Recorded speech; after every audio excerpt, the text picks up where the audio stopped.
আসসালামু আলাইকুম সুপ্রিয় সপ্তম শ্রেণীর শিক্ষার্থীরা। এই ভিডিওতে অনুশীলনী 2.2 এর 1 থেকে 4 নম্বর অঙ্ক সলভ করা হবে। চলো আমরা 1 নম্বর অঙ্কটা পড়ে ফেলি। কি বলা হয়েছে? একজন দোকানদার প্রতি মিটার 200 টাকা দরে, অর্থাৎ 1 মিটার 200 টাকা, প্রতি মিটার 200 টাকা দরে 5 মিটার কাপড় কিনে প্রতি মিটার 225 টাকা দরে বিক্রয় করলে কত লাভ হয়েছে? তো এখানে দেখো, 1 মিটার কাপড় 200 টাকা দরে ক্রয় করে 1 মিটার কাপড় 225 টাকা দরে বিক্রয় করছে। সো এখানে বোঝাই যাচ্ছে লাভ হয়েছে। তো চলো আমরা এটা সলভ করে ফেলি। এইখানে খেয়াল করো, প্রতি মিটার 200 টাকা, এটা বলতে 1 মিটার কাপড়ের ক্রয় মূল্য 200 টাকা বোঝায়। সো আমরা লিখেছি 1 মিটার কাপড়ের ক্রয় মূল্য 200 টাকা। এখানে কিন্তু 5 মিটার কাপড় কিনছে। সো 5 মিটার কাপড়ের ক্রয় মূল্য বেশি হবে। সো 5 এর সাথে 200 গুণ করতে হবে। কত হবে? 5 দোকানে 10 আর 200 দুইটা শূন্য এখানে বসিয়ে দেব। তো 1000 টাকা। তো টোটালি 1000 টাকার সে কাপড় কিনছে। এখন কি করছে? প্রতি মিটার 225 টাকা দরে বিক্রয় করেছে। দেখো, 1 মিটার কাপড়ের বিক্রয় মূল্য 225 টাকা, 5 মিটার কাপড় কিনছে, সো 5 মিটারই তো বিক্রয় করবে, তাই না? দেখো, 5 মিটার কাপড়ের বিক্রয় মূল্য বেশি হবে, 5 এর সাথে এই যে 225 গুণ হবে 1125 টাকা পাবো আমরা গুণ করলে। তাহলে দেখো, ক্রয় মূল্য 1000 টাকা, বিক্রয় মূল্য 1125 টাকা। তো বিক্রয় মূল্য বেশি হলে কি হয়? লাভ হয়। এখানে বিক্রয় মূল্য ক্রয় মূল্য অপেক্ষা বেশি হয়, লাভ হয়েছে। লাভের পরিমাণটা আমরা কিভাবে বের করব? আমাদের এটা মনে রাখতে হবে। লাভ সমান বিক্রয় মূল্য বিয়োগ ক্রয় মূল্য। বিক্রয় মূল্য 1125 টাকা, সেটা থেকে বিয়োগ করব ক্রয় মূল্য 1000 টাকা, অর্থাৎ এই দুটো বিয়োগ করলে 125 টাকা পাবো। উত্তর লাভ হয়েছে 125 টাকা। আশা করি বুঝে গিয়েছো, খুবই সহজ অঙ্ক ছিল, তাই না? এবার পরের অঙ্কটা আমরা পড়ব। এটা সলভ করা হয়ে গেল 2 নম্বর। একজন কমলা বিক্রেতা প্রতি হালি 60 টাকা দরে, প্রতি হালি মানে এক হালি মানে কি? 4টি। তো এক হালি 60 টাকা দরে 5 ডজন কমলা কিনে প্রতি হালি 50 টাকা দরে বিক্রয় করলে কত ক্ষতি হয়েছে? এখানে হালি রয়েছে, আবার এখানে হালি রয়েছে, কিন্তু এখানে দেখো ডজন রয়েছে। তো ডজন থেকে আমরা হালিতে প্রথমে কনভার্ট করে নেব। এখানে 5 ডজন, 1 ডজন মানে কি? 12টি। 12টি মানে কি? 3 হালি, যেহেতু 1 হালি সমান 4টি, সো 3 হালি মানে কি? 12টি। দেখি তার কত ক্ষতি হয়েছে। দেখো, 1 ডজন মানে কি? 12টি, 12টি মানে কি? 3 হালি। সো আমরা একবারই লিখতে পারি 1 ডজন সমান 3 হালি। এখানে 5 ডজন কমলা কিনছে, আমরা 5 ডজন মানে কত হালি সেটা বের করব। দেখো, 5 ডজন মানে হচ্ছে 3 5 15 হালি। এতে দেখো, 1 হালি কমলার ক্রয় মূল্য 60 টাকা। তো 15 হালি ছিল, 15 হালি ছিল। সো এখানে লিখতে হবে 15 হালি কমলার ক্রয় মূল্য বেশি হবে। সো এই যে 60 এর সাথে 15 গুণ হবে, 900 পাবো। এবার এই যে দেখো, প্রতি হালি কমলা 50 টাকা দরে বিক্রয় করছে। তো আমরা সেটাই লিখেছি, 1 হালি কমলার বিক্রয় মূল্য 50 টাকা। তো এখানে 15 হালি তো, তাই না?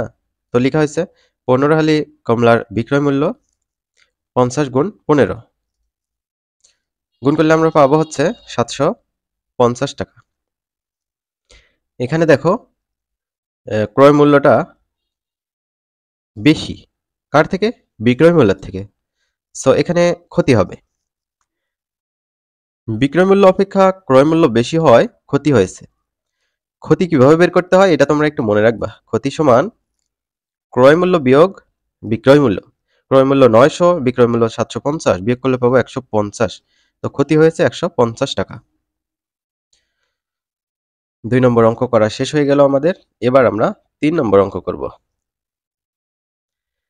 রবি প্রতি কেজি 40 টাকা দরে 50 কেজি চাউল কিনে 40 টাকা কেজি দরে বিক্রয় করলে কত লাভ বা ক্ষতি হবে? এখানে দেখো এই যে 1 কেজি 40 টাকা দিয়ে কিনে সে 1 কেজি 40 টাকা দরে বিক্রয় করছে। তো এখানে বোঝাই যাচ্ছে লাভ হবে। তো লাভটা কত হয় সেটা আমাদের বের করতে হবে। শতকরা চাই নাই, ভালো। প্রথমে আমরা 1 কেজি চালের ক্রয় মূল্য এখানে দেখতে পাচ্ছি। 1 কেজি চালের ক্রয় মূল্য হচ্ছে 40 টাকা। এখানে বলা আছে প্রতি কেজি 40 টাকা দরে, মানে এই দরে কিনছে। তো 50 কেজি চাল কিনছে, সো আমরা এখানে লিখেছি 50 কেজি চাউলের ক্রয় মূল্য বেশি হবে। তো এই যে 40 এর সাথে এই 50 গুণ হবে, তো পাবো হচ্ছে 2000। এবার 40 টাকা কেজি দরে বিক্রয় করছে। 1 কেজি চাউলের বিক্রয় মূল্য 40 টাকা, সো 50 কেজি তো এখানে, তাই না? তাহলে 50 কেজি চাউলের বিক্রয় মূল্য বেশি হবে। 40 এর সাথে 50 গুণ হবে, গুণ করলে আমরা কত পাবো? 2200 টাকা। এখানে বিক্রয় মূল্য 2200 আর হচ্ছে ক্রয় মূল্য 2000। তো বোঝাই যাচ্ছে 200 টাকা লাভ হয়েছে। বিক্রয় মূল্য ক্রয় মূল্য অপেক্ষা বেশি হওয়ায় লাভ হয়েছে। লাভ সমান কি?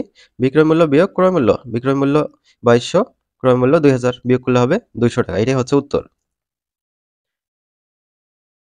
3 নম্বর অঙ্ক আমাদের শেষ হয়ে গেল। এবার 4 নম্বর অঙ্ক দেখো। প্রতি লিটার মিল্ক ভিটা দুধ 52 টাকায় কিনে 55 টাকা দরে বিক্রয় করলে শতকরা কত লাভ হবে? এটা আমরা এখন সলভ করি। এখানে দেখো ক্রয় মূল্য কত দেওয়া আছে? 52 টাকা, এটা আমরা লিখছি। আর বিক্রয় মূল্য কত দেওয়া আছে? 55 টাকা, সেটা আমরা লিখছি।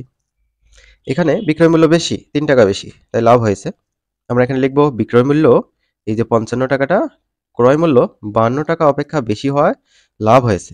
লাভের পরিমাণটা আমরা প্রথমে বের করে নিই। লাভ সমান বিক্রয় মূল্য বিয়োগ ক্রয় মূল্য, 55 বিয়োগ 52 সমান 3 টাকা। তো এখানে শতকরা লাভ বের করতে বলছে। একটা জিনিস মনে রাখতে হবে তোমাদের, লাভ এবং ক্ষতি ক্রয় মূল্যের ওপর নির্ভর করে। ক্রয় মূল্য আমাদের আছে কত? 52, তো এটার ওপর নির্ভর করবে কত লাভ হবে। এই পরিমাণটা আমাদের ডানে রাখতে হবে। তো এখানে লাভ কত হলো? 3 টাকা, এটা ডান পাশে রাখছি। আর বাম পাশে ক্রয় মূল্য রাখবো। এটা হচ্ছে ঐকিক নিয়মের একটা সিস্টেম, যা বার করতে হয় তাকে ডান পাশে রাখতে হয় আর অপরটা বাম পাশে রাখতে হয়। তো এই 3 টাকা কত টাকা ইনভেস্ট করার পর লাভ হয়েছে? দেখো এই যে 52 টাকা ইনভেস্ট করে 3 টাকা লাভ হয়েছে, সেটা আমরা লিখেছি। 52 টাকায় লাভ হয় 3 টাকা, অতএব 1 টাকায় লাভ হয় কম হবে।